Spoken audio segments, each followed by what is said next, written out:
What is going on, YouTube? I am Lamont at Large. Today we are walking on the campus of Marshall University here in Huntington, West Virginia. And today we're going to talk about a murder that occurred not too far from here of a professor who used to work here by the name of Maurice Sill, a very, very interesting and well-educated man. This was a murder that was recorded and committed by his own grandson on his iPad. This is a very, very weird case. Let's get right into it. Maurice Sill was born June 4th, 1925 in Follinsby, West Virginia. He was a 1942 graduate of Parkersburg High School. Later on, after high school, he attended the University of Virginia, where he earned his BS and he majored in naval science tactics and rural social economics.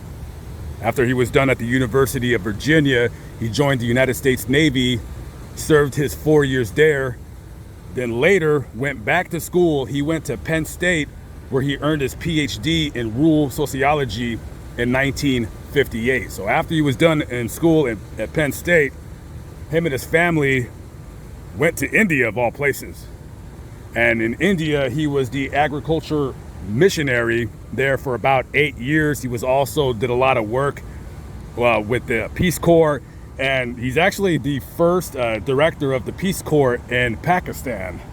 So this guy's done a lot of traveling, a really worldly man. Later on, he came back to the United States and he served in the U.S. poverty program from 1964 to 1971. Now, after he was done with that, he got a job here at Marshall University, where he taught sociology.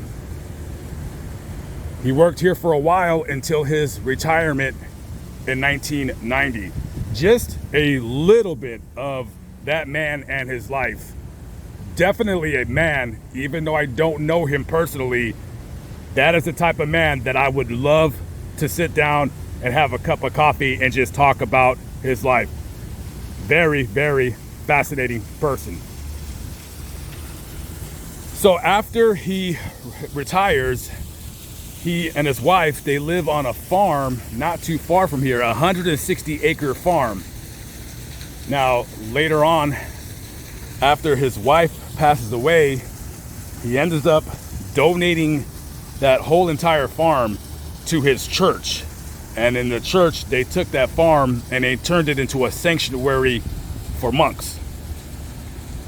Now, we're going to leave this location and we're gonna go to where his unfortunate murder occurred. This is the Woodlands retirement community, about 4 miles or so away from the university. This was where Maurice Sill used to live. On June 6th of 2019, Seth Ellis Donald, which was Maurice's grandson, comes out here to visit his granddad. And this very area where I'm walking on, this is where those two, they were walking on that day. They were talking about life, talking about whatever conversation was under the sky. So all of a sudden, as they're walking and talking, Maurice just falls forward right on his face, right on the ground right here, just nothing. Now, in a panic, according to his story, Seth is trying to wake his granddad up, but he's not moving. And he tries to drag his granddad back to his apartment, but it's of no use. So he goes to the office to have them call 911. When paramedics arrive, Maurice is already dead. He has no pulse, nothing. Now, this is where the story gets a little bit murky. So they ask him, hey, what's going on? What were you doing? He said, I was just walking with my granddad and he just collapsed. Now, each county or city, jurisdiction, whatever you want to call it, that has a medical examiner's office, it's always up to the chief medical examiner on whether an autopsy is performed. Now, there's many different varieties of reasons why autopsies are performed and not performed. And in this case, judging by his face, judging by the injuries that he received, judging by his past medical condition, and judging by the bruises on his face that the medical examiner looked at, I guess they felt that there was not only no need for an autopsy, considering Maurice's advanced age. Again, he's 94 years old. So they just chalked it up as natural causes. No autopsy, no nothing. As a matter of fact, the medical examiner here, I believe this is Cable County, he didn't even come to the scene. And, Maurice had a lot of children, grandchildren, so forth and so on. And, you have a pretty large family that just lost their matriarch, so to speak. So the funeral home comes to claim the body, and they take him to prepare him for the funeral. Little did police and the medical examiner out here know that this very location was not the location of a very unfortunate death, but a planned and premeditated murder. Now we're going to fast forward to January of 2020. So the police department in Huntington, West Virginia, received an anonymous call from a concerned family member of Maurice, who basically told the detectives they had reason to believe that Maurice Sill did not die of natural causes, but that he was actually murdered by his own son, Seth. Now, I was unable to find exactly what was said on the phone, but there was reasonably enough suspicion to be had by the Huntington Police Department to keep their eye on Seth. Now, according to the online article, they were unable to do really anything at that moment because of the pandemic.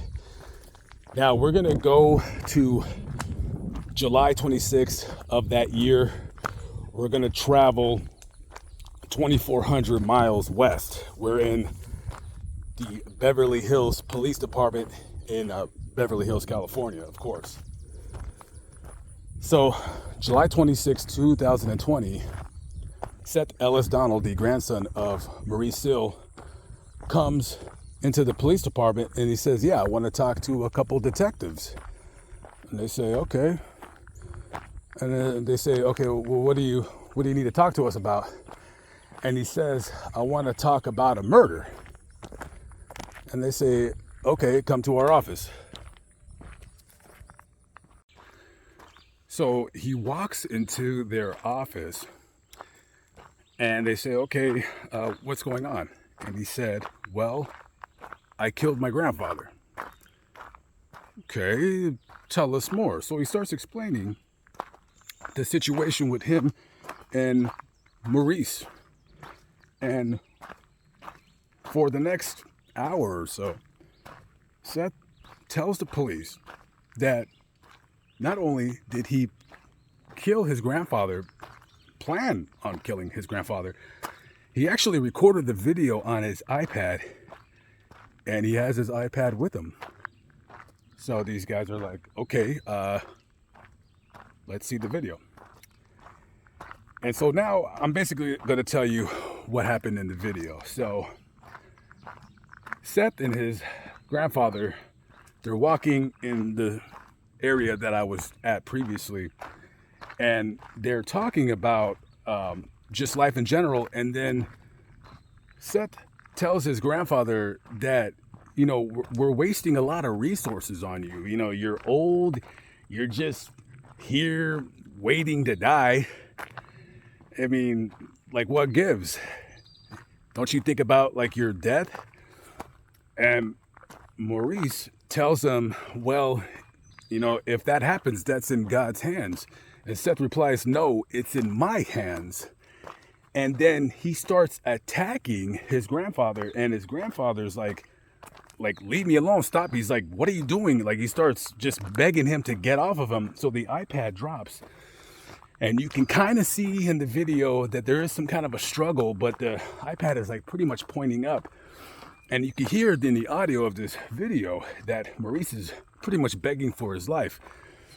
And then he basically tells his grandfather to go peacefully. And he's like attacking his grandfather. He's punching him in the face.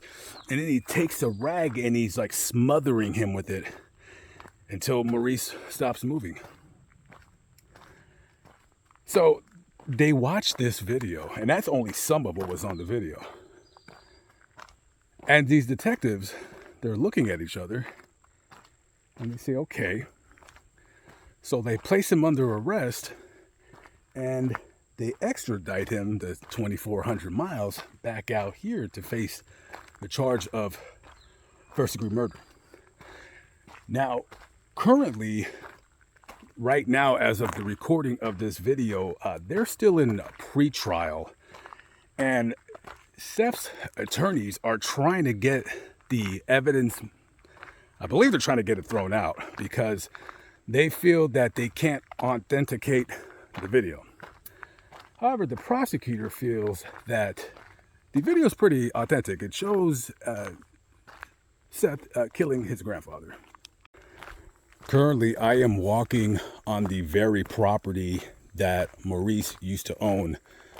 And as you can see on the screen, after walking up about I want to say at least 3/4 of a mile up a hill, I seen this fantastic sanctuary. And as you can see, that is where I want to say about 2 or 3 dozen Orthodox Christian monks live. And that's the property that Maurice donated to the church that he founded in Wayne, which is where we're currently at. He donated the farm to the monastery so they could just live in harmony and live in peace, which is what he wanted to do before he was brutally murdered. And here we are. This is the cemetery that is on the grounds. This is where all of the people a part of the church that Maurice founded and all of the monks are buried, as you can see. And you got some of the log cabins right there where some of the monks live. 160-acre property, very, very huge. And this is the final resting place of Maurice Sill, and this is his wife Nadia.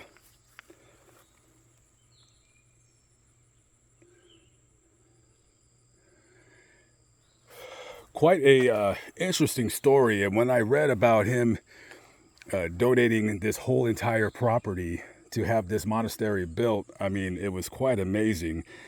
And also just the weird aspect of his murder and the sick, creepy grandson who killed him for no reason. I mean, the guy's a nutcase. The guy's an absolute nutcase.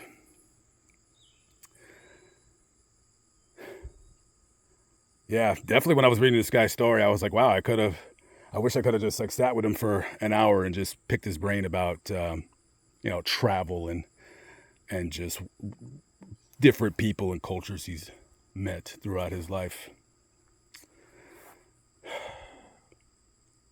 Rest in peace to Maurice and Nadia Sill.